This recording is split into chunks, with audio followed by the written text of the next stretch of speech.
एक रात एक लड़की अपने घर के बगीचे में अकेली घूम रही थी।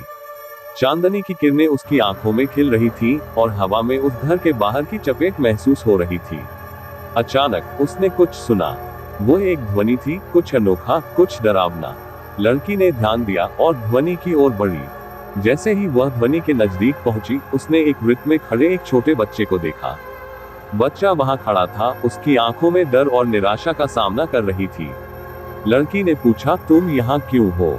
बच्चा अपने सिर से इशारा करते हुए बोला, मेरा खेलने का साथी गायब हो गया है। लड़की ने अचानक अजीब सा एहसास महसूस किया, जैसे कुछ बुरा होने वाला है।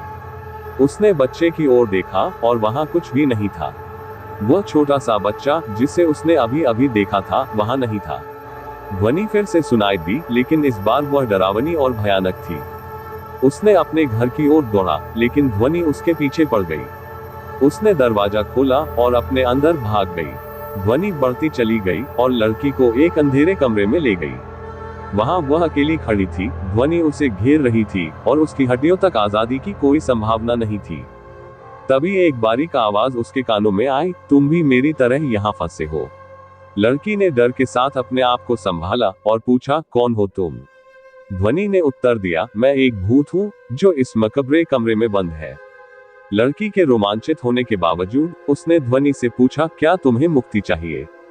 भूत ने उत्तर दिया, हाँ, लेकिन तुम्हारी मदद की आवश्यकता है।